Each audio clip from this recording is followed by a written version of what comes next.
Ladies and gentlemen, boys and girls, children of all ages, welcome to Robert Sports Show. I'm your host, Robert. Review of WrestleMania 31 and the Monday Night Raw after. Um, Overall, these two shows, WrestleMania and the Monday Night Raw, I'm impressed. WWE's finally making things entertaining. They're finally actually getting people, at least me and some other, wrestling fans, you guys from the polls, you're intriguing us. You're getting us, you're pulling us back in, It's hard to fast forward through a Raw when it's interesting. So, when I review WrestleMania 31, talk a little bit about that, get into Monday Night Raw. Obviously, you've seen WrestleMania, you kind of, hopefully you're wanting to see my opinion on everything. If you haven't seen WrestleMania, my advice is get the network and get it. I think it's worth it. Alright, let's run this down. They had two pre-show matches. First was a Fatal 4-Way for the tag titles. We had the Usos versus the Los Matadores versus the New Day, which was Big E and Kofi Kingston. And then the tag team champions, the Brass Ring Club, Cesaro and Tyson Kidd. Guys, number one, WWE, name this team the Brass Ring Club. Period.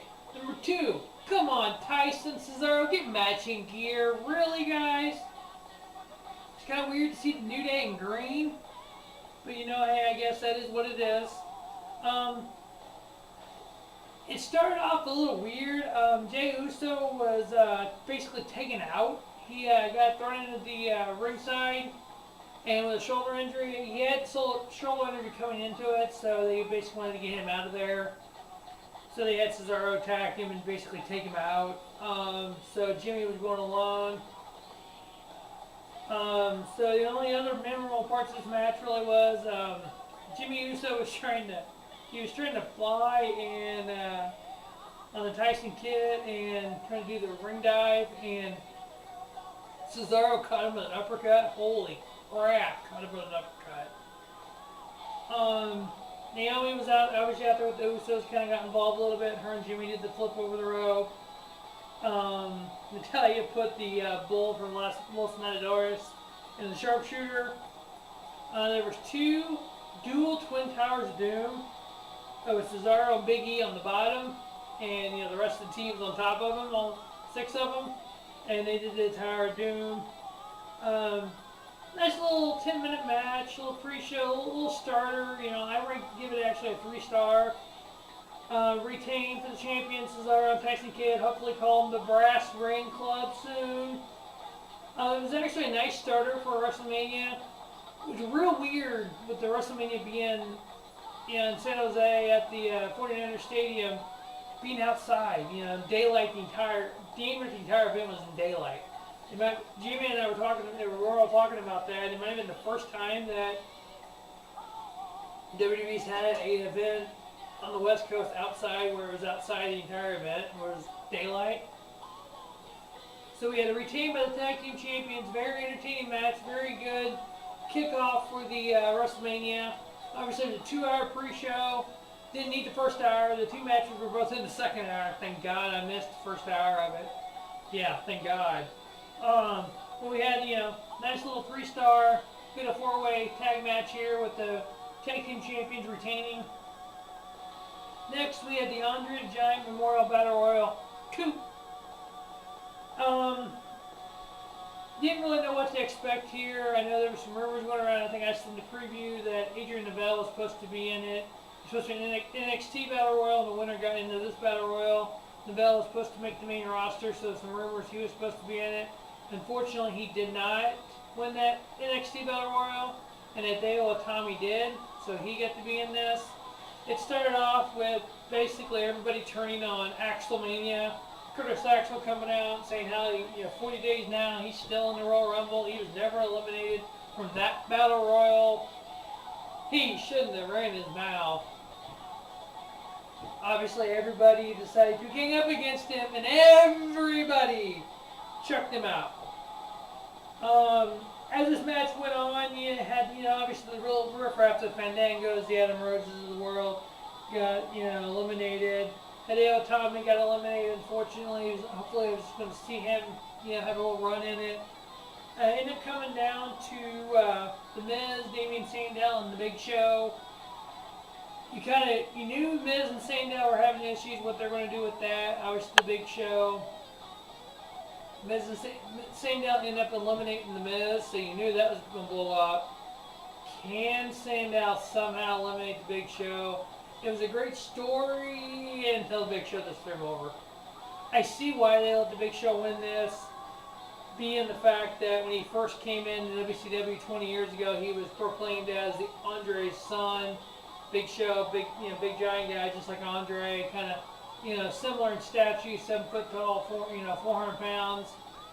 Obviously, no relation to the original Andre the Giant, but Big Show ended up winning it. And at the end, they had the big trophy standing out there. Obviously, Big Show standing kind of like Andre. I get the idea behind this Memorial Battle Royal to Andre the Giant. Having Cesaro win the first year and really doing nothing with it, and now having Big Show win kind of is pointless. What I think they should do with the Andre the Giant Memorial Battle Royal is have it for the NXT guys. And then whoever wins it gets a NXT title shot at Mania. Obviously you're doing these takeover shows on the WWE Network for NXT. Why not? Why not put their title on Mania? But that's just my opinion. So right after that, we get the show started. The show starts with the 7-man Intercontinental title ladder match. We had Dean Bryan, champion, Bad News Barrett. We had versus Dolph Ziggler versus Stardust versus Luke Harper versus R-Truth versus Dean Ambrose. And boy, was I wrong in the preview. I didn't really see them putting this title on a Dolph Ziggler or Dean Bryan. God, I was wrong.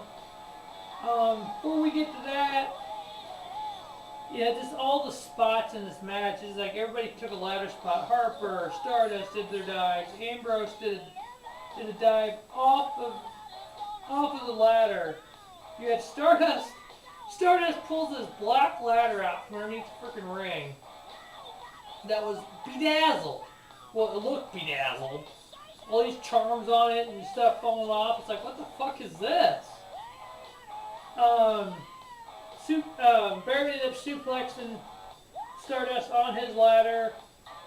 Ambrose was there were some ladders laying across the side of the ring on the outside, and Ambrose he gets freaking pushed off a ladder through those ladders.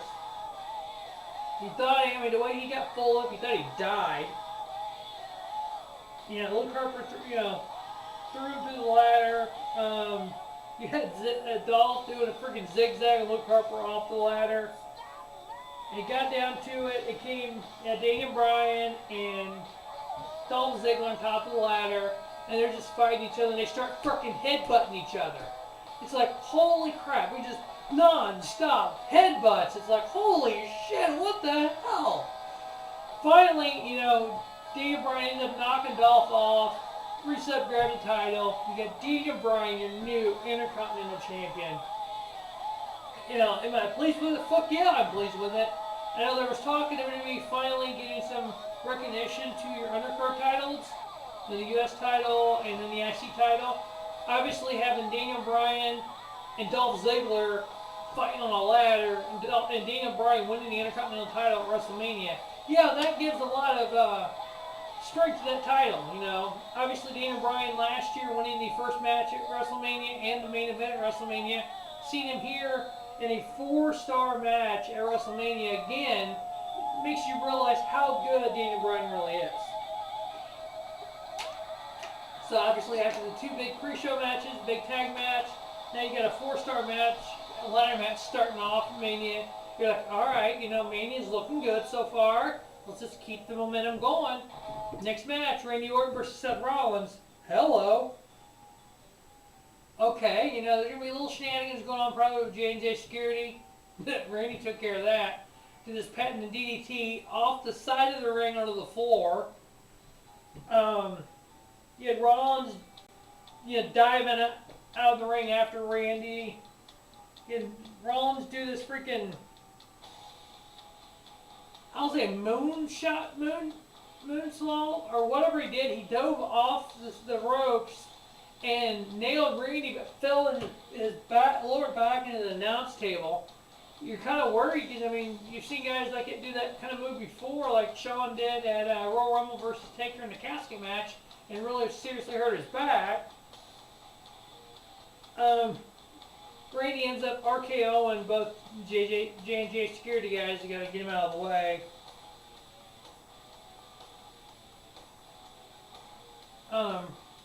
Excuse me, I can't talk.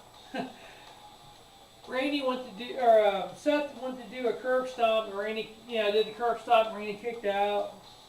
Rollins kicks out of the RKO, and it gets toward the end. You knew it was going to be some sick version of the RKO. You're just trying to figure out what can Seth Rollins and Randy Orton do.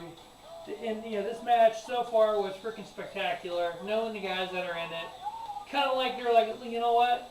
One-on-one, nothing on the line, let's go out and steal the show. It's almost like you think that Seth and Randy were talking about. And they did. I mean, it was one of the best matches on the card. It gets down to it. We're trying to figure out, okay, what sick RKO, because you know how Randy is. He pulls that RKO out of nowhere, and especially these kind of high-flying guys, they'll just do some type of springboard, whatever, into an RKO. You're trying to figure it out. Is it going to be a Phoenix Splash RKO, which would have been sick as fuck?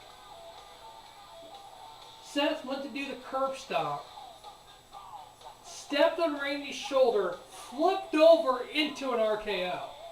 It's like, what the fuck just happened? You watch it live, it's like, huh? And then they show, million replays, it's like, oh, I could watch that all night long. Like, holy crap. So we had Randy get the win here. One thing that I noticed, really didn't notice till later, but stood out. The announcers really didn't talk about the Money in the Bank case. You didn't see it except for once. It was sitting on the ringside by the step. So it wasn't used as a weapon. It wasn't talked about or nothing.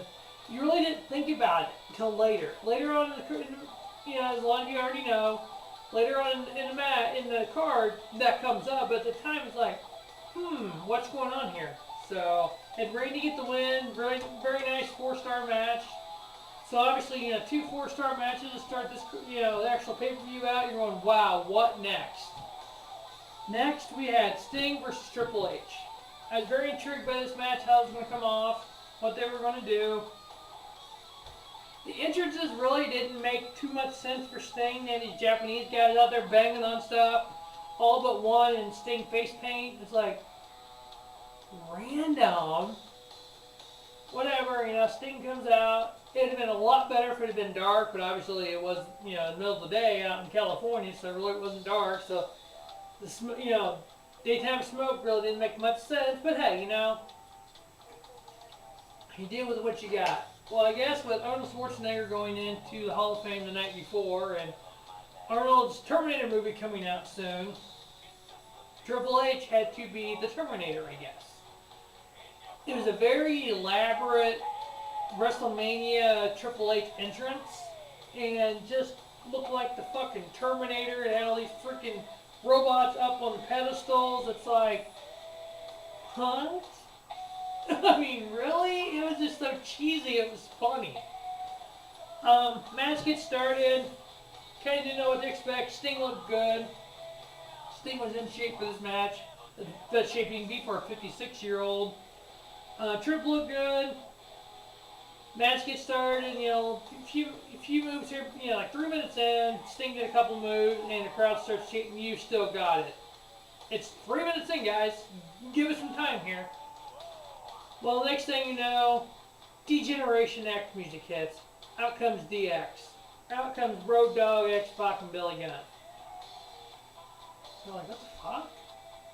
So they attack Sting a little bit, and we're like, what the hell is going on here?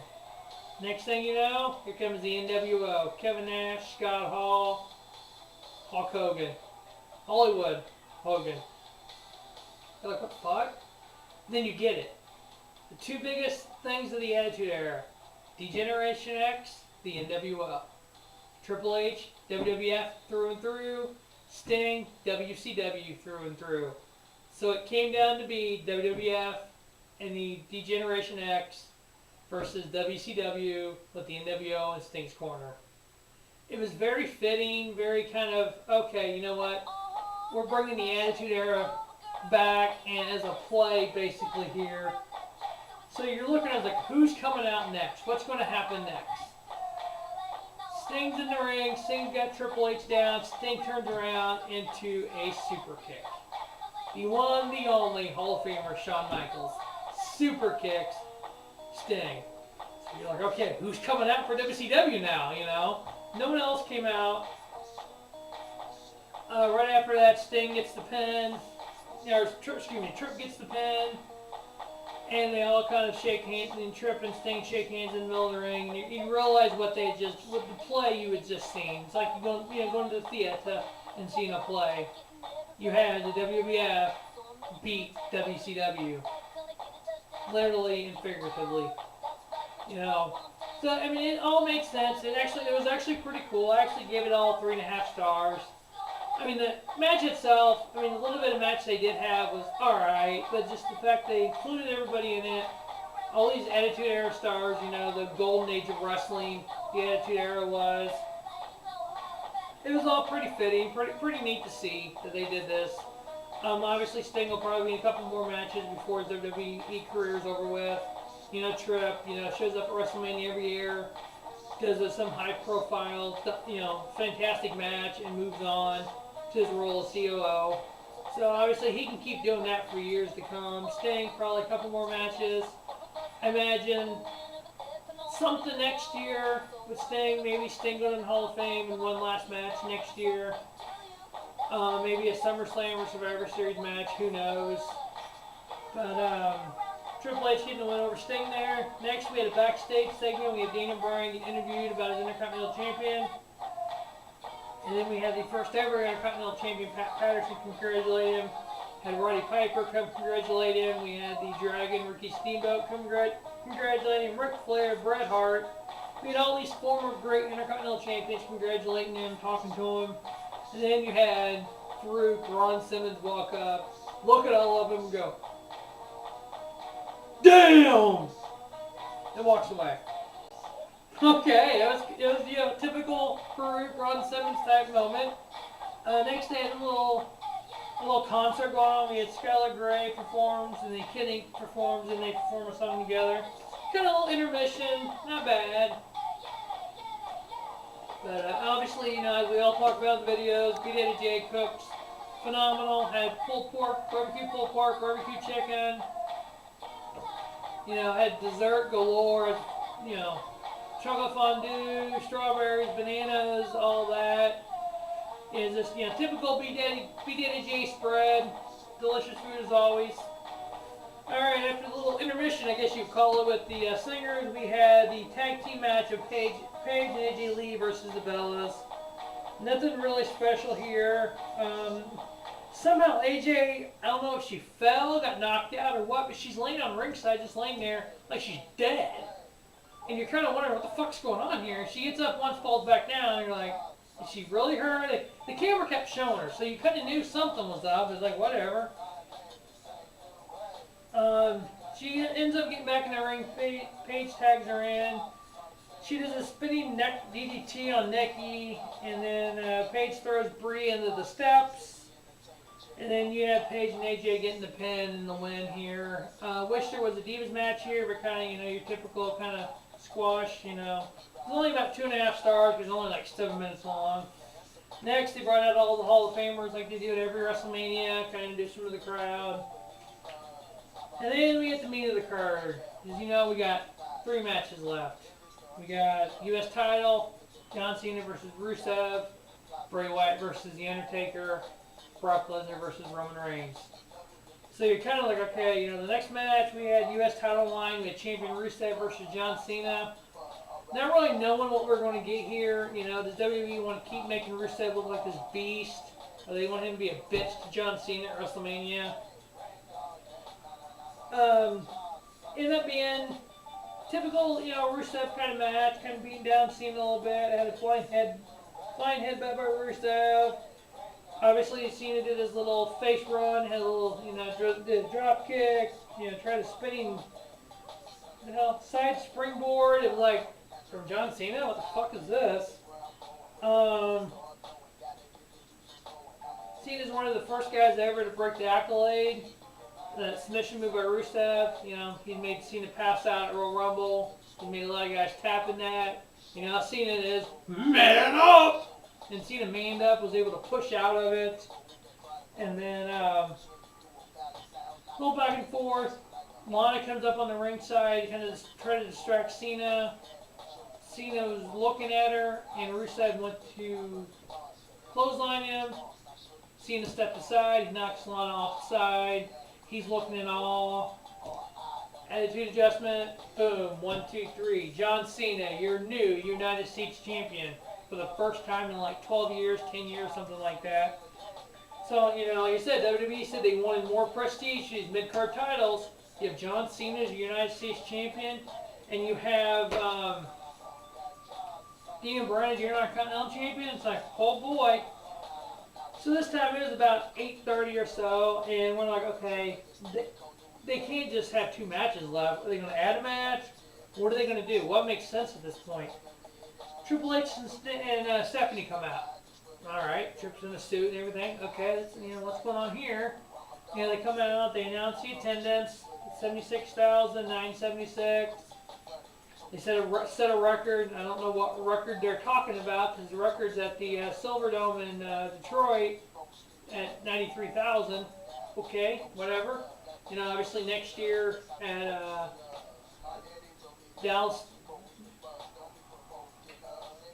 AT&T Park or something, whatever the name of the Dallas football stadium is, Jerry's Palace, where the Cowboys play. WrestleMania is supposed to be there next year. They got 108,000 for an NBA All-Star game. So I'm pretty sure they'll be able to get well over 100,000 in there for a pro wrestling event. They had 100,000 in there for a Cowboys game. So looking forward to that. Slight chance I'll be there. Lots got to happen this year in order for me to get there next year. But there's talk of some of us from Pulse going, so we'll see what happens there. So Triple H, Stephanie comes out. Stephanie's talking about how she owns everything. She owns the ring. She owns the arena. She owns the fans, and blah blah blah blah blah. They do what she says. Out comes The Rock. Dwayne The Rock Johnson comes out.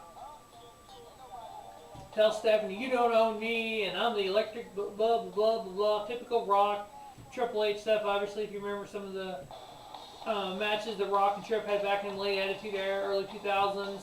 I think it's Backlash 2000. Triple H and The Rock. So, I mean, they got history galore. Steph ends up slapping The Rock, tells him to get out of her ring and get out and all this. So he gets down, he's walking by ringside and just stopped. Earlier in the evening, they're talking about the 4 Horsemen sitting there, and at the 4 Horsemen, you know, Ronda Rousey from UFC champion, female champion, one of the baddest women on the planet. He walks by, stops, looks at her. I guess The Rock and her are Ronda are friends, so Ronda Rousey comes off over the barrier, walks in the WWE ring. You had a stare down between Rock, Ronda Rousey, Stephanie, and Triple H. Ronda Rousey ends up putting Stephanie in an armbar, and really made her want to cry. Obviously, they're setting up something here. There was a rumor out there about Rock and Brock Lesnar next year. I want them to go through with this. I want them to have Triple H versus The Rock, Ronda Rousey versus Stephanie Marie Helmsley at WrestleMania 32. Set it up now and do it. There was actually a tweet that Ronda sent out today. Ronda Rousey, a tweet. It said, "The night historic, the moment electric. The Rock, Ronda, WWE magic. We're just getting started." We're just getting started. So look for a either mixed tag match or a one-on-one match with Ronda Rousey, Stephanie, The Rock, and Triple H at WrestleMania 32. Don't know anything for sure, but just what it looks like to me. So after that little segment's over, we have the Dead Man, The Undertaker, versus Bray Wyatt. This is probably the first ever Undertaker match not in the dark. Obviously, the Undertaker's entrance, Bray Wyatt's entrance, they're more electric when it's dark. Obviously, when it's 6:30 at 6:30, 7 o'clock in San Jose, California, it ain't dark in April or March, excuse me. So you're like, okay, whatever, you know. It was very intriguing, Bray Wyatt coming out, and you walk by these scarecrows, and they would come to life. It's like the power of Bray Wyatt would bring these dead scarecrows back to life. Undertaker comes out, really nothing special, just typical Undertaker just walking out there. It's like, nothing big for remaining, nothing big for his return, just Taker walking out. You're like, okay. He gets in the ring, takes his coat off, takes his hat off, looking good. Oh my god. Last year he looked beat down, looked wore out before the match started. This year, he looked like he's in shape. He looked like he did before the Punk match a couple years ago. So you're like, alright, you know. Bray Wyatt's been calling him out. Here you go, Bray. Do what you can do. Obviously, being a big Taker fan, it really made no sense if Taker would have lost here. You know, losing to The Rock and losing to Bray Wyatt. I know I said in the preview I wanted Bray Wyatt to win, but got thinking about it, got realizing it would make him look like an old man. He almost had to win here, regardless. So you know what? But no matter what, win or lose, Bray Wyatt wrestling, calling out The Undertaker, all the promos, wrestling The Undertaker at WrestleMania, did amazing things for Bray Wyatt's career moving forward. Nice little 15-minute match here. So Taker looked good, Bray Wyatt looked good. There was a moment where Taker's laying on his back and Bray Wyatt's laying on his, they're both laying on the ring. And I'm like, you know what they're going to do, right? I go, Bray Wyatt's going to do his little spider walk. Taker's just going to sit up. So you're kind of watching for it, and the referee's counting, and yep, that's what happened. Bray Wyatt does that freaking backwards spider thing he does, as freaking sick as can be, and then Taker just sat up, and, you know, like it scared the hell out of Bray Wyatt. Couple tombstones, you know, when he pins like that, the first one he did, Bray Wyatt kicks out, and Taker looked like, I don't know if he just freaking came all over Michelle McCool and was shocked he came. He was like, you know, like, what the hell? Yeah, when he did the second one, you know, tongue out, roll the eyes back, 1, 2, 3. The Undertaker wins at WrestleMania. Obviously, the announcers were like, he's 22-1. Why even say it? The streak's done. Why even say that? All right, ladies and gentlemen, main event time. WWE World Heavyweight Title on the line. Champion Brock Lesnar versus Roman Reigns, the 2015 Royal Rumble winner. One thing that made me chuckle a little bit here, made me giggle. Brock Lesnar, right when the match began, he looks at Roman Reigns, he goes, Suplex City, bitch! We're like, what the fuck? You know, I've crapped on Brock Lesnar a ton of times in videos, on Pro Wrestling Falls, on Robert Sports Show. But you know, it's kind of, it makes you giggle when he's just kicking the fuck out of somebody you don't like. And I don't like Roman Reigns. It made it entertaining. I said I think the over-under, I said it was 7 on the suplexes. He got 10 of them bad boys. He suplexed that fucker 10 times. Welcome to Suplex City, bitch. 4 F5s. Problem is, every time he fucking beat down fucking Roman Reigns, he'd sit there in the corner or lay there in the ring and go, then all you got? It's like, fuck, really, dude? We already have one of those guys you can't kill. His name's John Cena. We don't need another one. So Roman gets his little face run. He's supposed to be face. Little face run. 3 Superman punches, 2 spears. Lesnar ends up bitch slapping. He takes his gloves off and fucking bitch slaps Roman Reigns like 4 times. Reigns ends up, they're on the outside. Reigns ends up pushing Lesnar into the ring post and just cut the top of his head. I mean, he was fucking bleeding like a stuck pig. So you're like, what the fuck's going on? You know, what the hell? Do not tell me he does 5 fucking moves, 2 moves 5 times and wins. Roman Reigns I'm talking about. So we're like, oh fuck, are you kidding me? About that time, the entire WWE universe changed forever. The authorities, Seth Rollins, comes out with Money in the Bank briefcase in hand. Walks up to the ref, runs into the ring, hands the referee freaking briefcase. William Garcia announces triple threat match, Money in the Bank cash-in, Seth Rollins versus Roman Reigns versus Brock Lesnar. 2 curb stomps from hell, one to Brock Lesnar, one to Roman Reigns. And your new World Heavyweight Champion, Seth Rollins. Yes, Money in the Bank, first ever Money in the Bank cash-in at WrestleMania. The first ever Money in the Bank cash-in before the match was over to insert itself into the match. WWE World Heavyweight Champion Seth Rollins.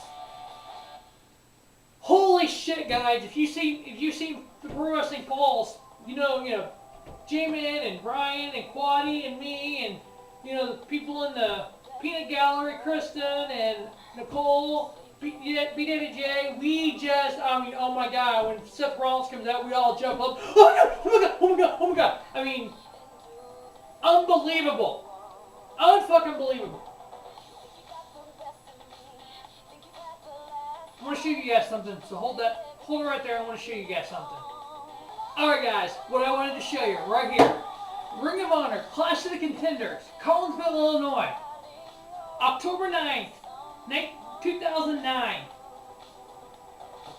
October 9th, 2009.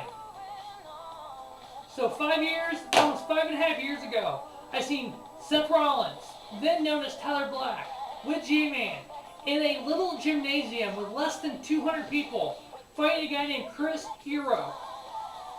We knew then how talented this guy was. We knew then that he should be in WWE. He was 23 years old, the youngest champion in the history of wrestling in Ring of Honor. We knew then this guy was going to be something. Fast forward 5.5 years. Here he is winning the WWE World Heavyweight Champion at WrestleMania 31. That, ladies and gentlemen, the future is now. Last year, WrestleMania 30, Daniel Bryan, former Ring of Honor World Heavyweight Champion, winning WrestleMania. These two guys, Daniel Bryan, Seth Rollins, they can thank one person for where they're at now. CM Punk. Punk, former Ring of Honor World Heavyweight Champion, fought his way into WWE, fought his way through ECW, fought his way on the main roster, won 2 Money in the Bank ladder matches. Guys, if you've never checked out indie wrestling, the independent circuit, PWG, Ring of Honor, New Japan, CZW, there's so many different one of these companies that have talent. The next Ring of Honor guy you're probably going to see as world champion is either going to be Sami Zayn or Kevin Owens. So you know what, Seth Rollins, 5.5 years ago, I knew you'd be here. I am just unbelievable how awesome it is seeing Seth Rollins as your WWE World Heavyweight Champion. Just an amazing night at WrestleMania, guys. One of the best WrestleManias in a long time. Top to bottom, the segments, everything flowed well. 7 matches, 2 pre-show matches. Pre-show was a little long at 2 hours, but overall, great pay. I don't say great, but I mean it was a really good pay-per-view. So obviously the Monday Night Raw afterwards, always a big Raw. Let's run through that and see how big it really was. Monday Night Raw review for March 30th. We had Brock Lesnar come out. If Brock Lesnar's not face, I don't know what is. That was a hellacious. I mean, the crowd was behind him. They had Suplex City chant. So it looks like there's a face turn by Brock Lesnar. Stephanie comes out, tells Brock he can't get his rematch because Seth Rollins isn't here because he's on Today's Show. So the first match on the card with the IC title on the line, we have Dolph Ziggler versus champion Daniel Bryan. You know, continuation of what they did in the ladder match, just a headbutt galore going on end up retained by Daniel Bryan. Barrett comes out and attacks Daniel Bryan, who's at ringside commentating. We had Sheamus return. The Celtic Warrior returns to Raw. That was kind of amazing. Good to see him back. Give that a pretty good little pop. And they had a Sheamus heel turn. He kicked fucking Daniel Bryan in the face and Dolph Ziggler. So we have a heel Sheamus feuding with Daniel Bryan, Dolph Ziggler, and Benoit Bear for the Intercontinental title. Keep those four feuding for that title all summer long. I am fine with that. We had the Raw debut, the Lucha Dragons, Kalisto and Sin Cara from NXT. It was a 8-man tag. It was Brass Ring Club, Cesaro and Tyson Kidd with the Ascension versus the Lucha Dragons and the New Day. The Lucha Dragons and New Day get the win there. We had a Lesnar and Seth Rollins segment here. Lesnar comes out, Rollins comes out with the title, talks about the rematch. Seth Rollins goes, "No, sorry Brock, you're not getting it now." And Brock went to kill him, got his hands on him, Seth ended up grabbing his belt and running off through the crowd. And Lesnar just fucking starts destroying shit. He destroyed the freaking announce table. He F5'd Michael Cole. He F5'd a cameraman. Steph comes out when he had the cameraman up. Told him to put him down. Don't do it, don't do it, don't do it. He said fuck it and F5'd him. Steph goes, "Brock, you're suspended indefinitely." Well, duh, people. You suspend him indefinitely to get him off TV. So, because this contract is appearance-based. Duh. We'll see Brock Lesnar come probably SummerSlam. We typically have a Brock Lesnar match at SummerSlam. Okay? So, Stephanie suspends him indefinitely. Stephanie says as he's walking away, in the backstage interview, Renee asked Stephanie about suspending him. And Stephanie goes, "Well, like he announced on SportsCenter, he signed a 3-year contract to WWE." She goes, "I own you, bitch." Or, I own that son of a bitch. So, we'll see where that ends up. Obviously, he's suspended indefinitely till SummerSlam or Survivor Series. Next, we had Sandow versus Stardust. Kind of random. Sandow gets the win. Sandow gets attacked by The Miz. So, obviously, something going forward there.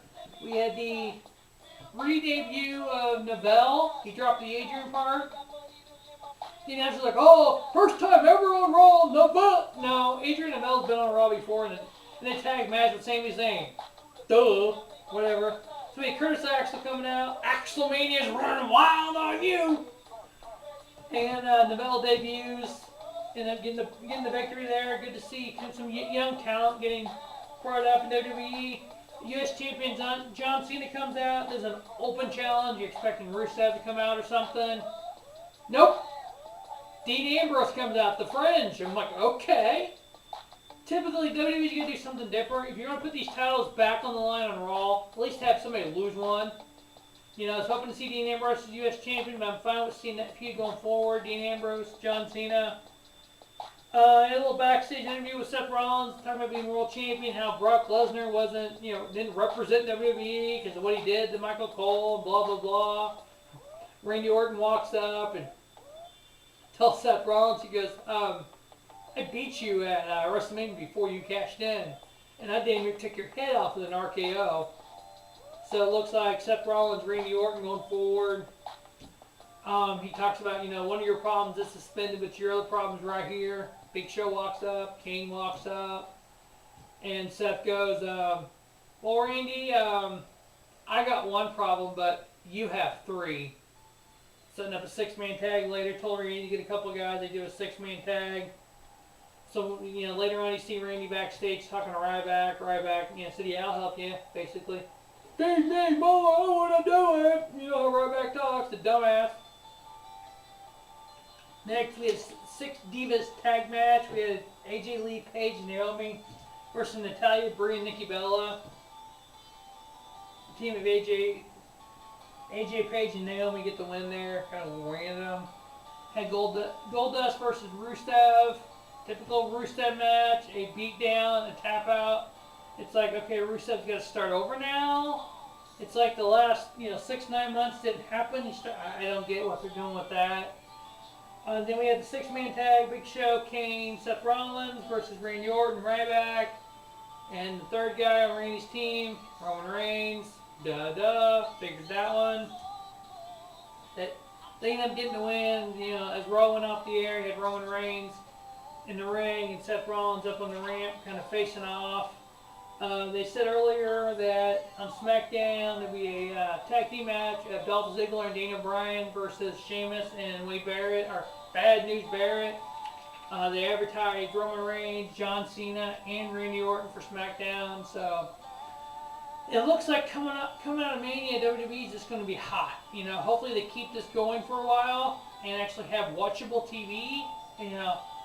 So that will wrap up the WrestleMania 31 review along with Monday Night Raw.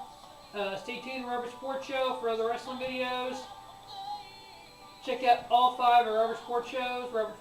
Robert Sports Show 5 for NCAA, Robert Sports Show 4 for NFL, Robert Sports Show 3 for Pro Wrestling, Robert Sports Show 2 for NASCAR, and the original Robert Sports Show for MLB, NBA playoffs, NHL playoffs.